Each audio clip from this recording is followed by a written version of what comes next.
Bine ne-am regăsit, dragi prieteni!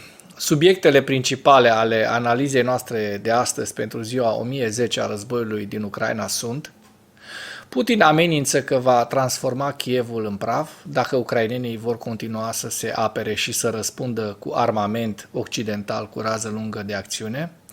Dor tare de tot aceste lovituri ucrainene. În regiunea Rostov din Federația Rusă, un depozit de petrol este în flăcări după un atac ucrainean cu drone. Noi pierderi record ale Rusiei în Ucraina, peste 2030 de soldați în ziua 1010 a războiului. Vladimir Putin a amenințat noaptea trecută că va transforma Kievul în praf dacă Ucraina lansează mai multe rachete britanice și americane în Rusia.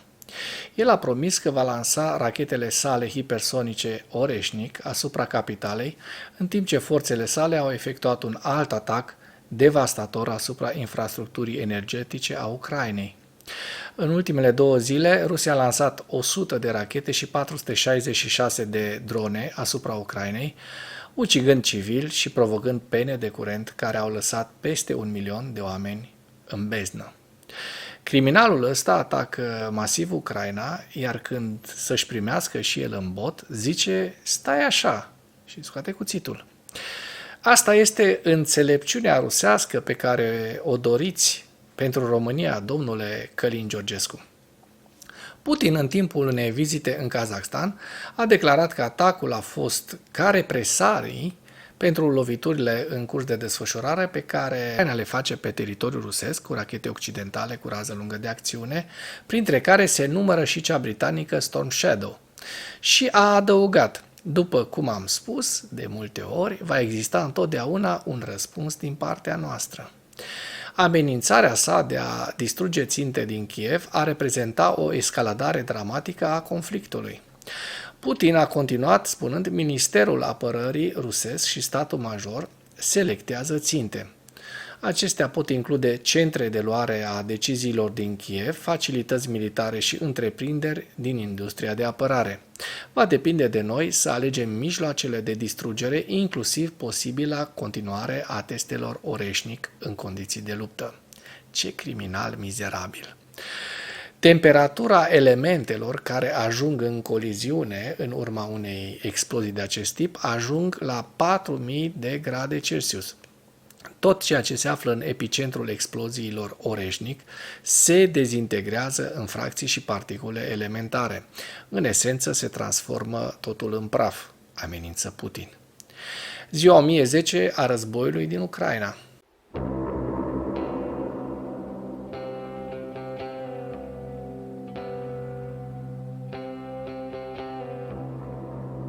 Potrivit statului major al Forțelor Armate ale Ucrainei, în dimineața zilei de 29 noiembrie 2024, pierderile totale în lupta ale Rusiei de la începutul invaziei neprovocate asupra Ucrainei se ridică la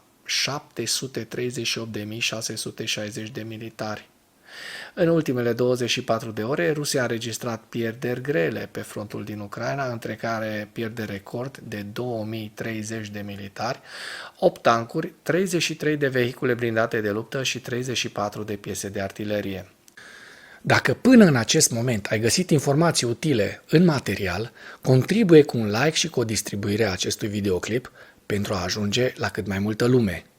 În regiunea Rostov din Rusia, rușii raportează un presupus atac în masă al dronelor ucrainene pe rețelele de socializare care scriu despre un incendiu la un rezervor de petrol din suburbiile orașului Kamensk-Shahtinski.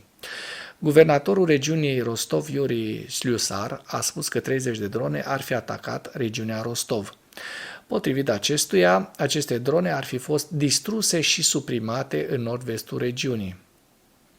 În același timp, publicul rus relatează despre un incendiu la un depozit de petrol din suburbiile orașului Kamensk-Shahtinski.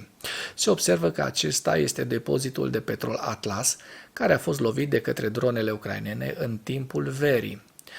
FDK-ul combinat Atlas al Oficiului Agenției Federale pentru Rezerve de Stat din Districtul Federal de Sud al Federației Ruse este specializat în furnizarea de produse petroliere pentru forțele armate ale Federației Ruse.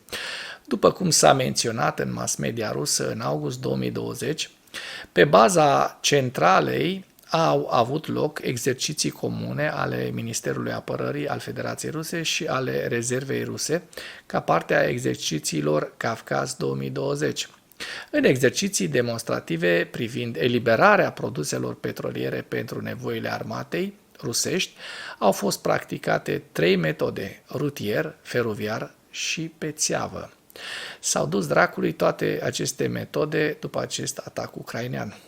În ceea ce urmează vă prezint un slide cu evoluția de ieri a celor mai importante fronturi din Ucraina și cu principalele știri din presa ucraineană.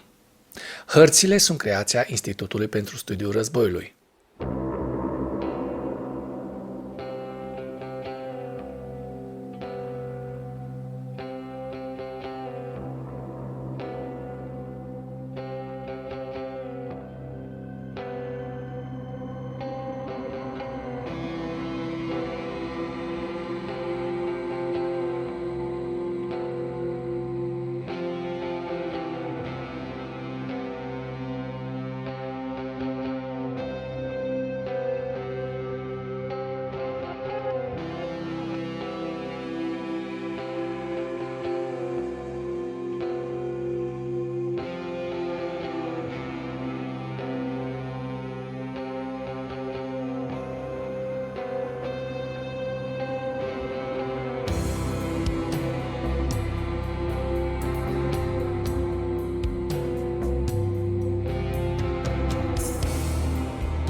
Mulțumesc pentru vizionare. Dacă vrei să susții acest canal, abonează-te la Animatura. Apreciez mult asta.